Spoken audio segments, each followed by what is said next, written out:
if I can ever get there. Y'all distracted me. Oh yeah, there, you're right on the target. WWJD, what would Jesus do? And this started on lockets, and then it was on keychains and bangles and spangles and God knows what else.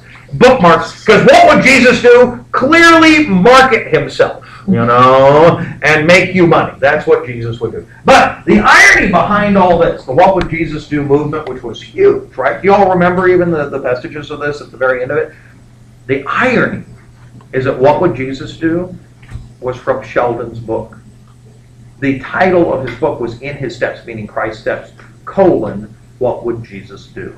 The phrase was Sheldon's originally. And the great irony of the What Would Jesus Do movement, not only did they commercialize the phrase, but they didn't teach you where the hell it came from. Okay? And so poor Sheldon got stolen from. Not that this is unique. The reason his book hit number 7, and then, now number 10 because it slipped, but the reason Sheldon's book was, is that he didn't enforce any copyright on it. And so it was pirated. You think pirating music, people were pirating a religious book. Because again, nothing's more Jesus-like than actually making a profit off of somebody else. But he allowed people, he never sued anybody for it. And so because there were so many pirated copies of his book, it was one of the best-selling books in American history.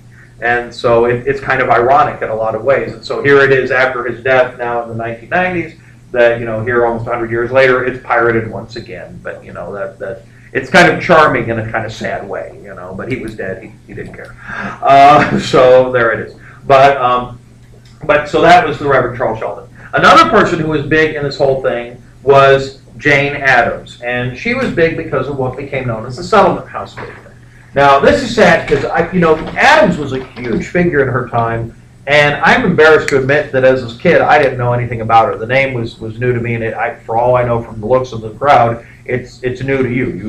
You haven't. Maybe you think she's part of the Addams family, something. Okay, but other than that, you don't know. Well, it's fair. I didn't know either. Right, and she was kind of like the Oprah Winfrey or Barbara Walters of her time, in the sense that, not that she had a TV show or anything, but you know how Oprah's really big at doing social causes and getting out in front of it and all that? Addams was kind of that figure. She was the one who was the face of social causes in the turn of the century. And again, I never knew it. She had the ear of presidents. What did she do? Well, remember the assimilation movement where we saw some of the dark sides of it, like the boarding school movement where you kind of beat the Indian out of the Indian, and then there was the, get these immigrants the heck out of here because fuck them, they're awful, they can't speak our language. We'll see that xenophobia leading to things like the Chinese Exclusion Act and ugly things like that. Yet there was some who saw assimilation a different way, and Addams is one of them. She said, you know what, if immigrants supposedly can't assimilate because maybe they can't speak our language, what should we do? Okay, ironically, how about we teach them English? What a crazy idea, okay? And so she founded this movement that became known as the Settlement House movement, the idea of settling into America. And the first of these houses, the one that she founded that became so famous, known as Hull House. And Hull House was this amazing entity because, most of the time when you do a charity, you focus it on just one issue, like a battered women's shelter, focus it on just that. I think I mentioned in the previous class, I'm very proud of both my dad and my sister and the whole family for being involved with the Special Needs Center that's out in Texas that they've been on the board of and helped create the building of, and that was really great. But it tends to focus just on one thing, right? Just one thing is your focus. In Hull House, they did it all. For example, they said, well, first of all, these are volunteers. They're women overwhelmingly, okay, mostly middle-class to upper-class women.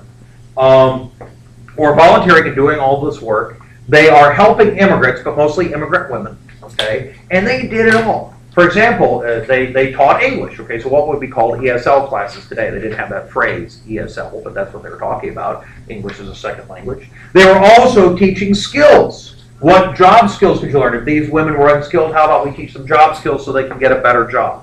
They said, some of these women have been beaten by their parents, by their husbands, whatever, so they operated effectively also a battered women's shelter.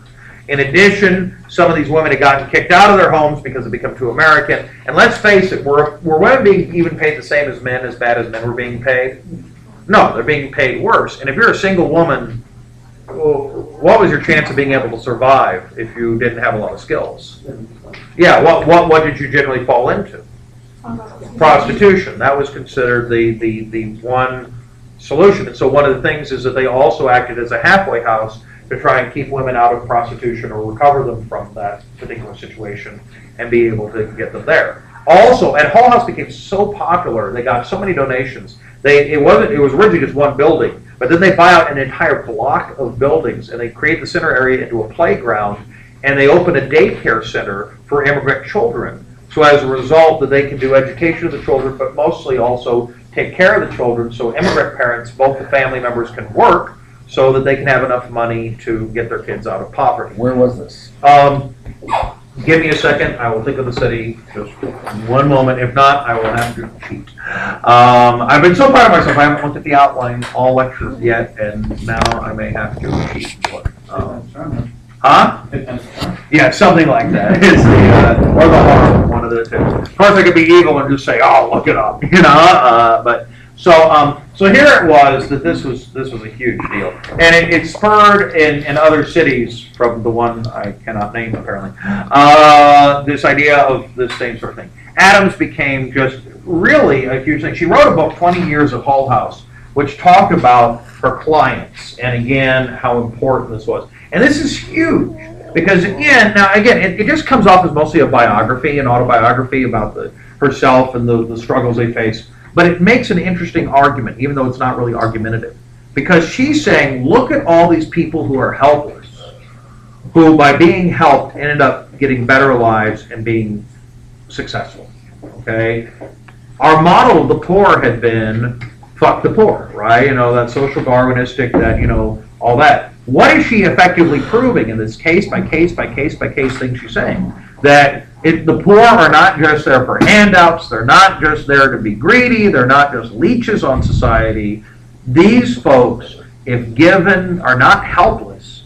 They're just people who haven't been helped. And that an institution, if helping them, will lead them to success. What's that progressive mantra? It can be fixed. It can be done, right? Okay? And so her arguments were again, they weren't really meant to be arguments, but they showed what was possible. Okay? And so Adams was a huge figure. Adams is a little interesting in another way as well. There's about a 90% chance that Adams was lesbian, as far as we know. I say 90% because, I mean, depending on how you define the whole gay and lesbian thing, I mean, and what evidence you need. I mean, nobody had a spy cam in her bedroom, okay? So we don't know that. But she was unmarried. She had a female partner that she lived with for her life, and much of what we would today call a Boston marriage. The phrase Boston marriage was used in the 19th century. First of all, it's complicated. Women's relationships in the 19th century were much more intimate than the way we see relationships today. It was not considered unusual because of this hyper-masculinity and the Victorian ideas of sexuality. It wasn't unusual for women to write love letters to each other, or to kiss each other on the mouth when they saw each other, or to be very affectionate with each other. It was not unusual for either men or women who were unmarried to share the same bed in the same, you know, I mentioned Lincoln sharing the same bed in my Gay Before Gay lecture. That doesn't mean he was gay, it was a 19th century thing. But he shared the same bed with a guy for over 10 years, okay?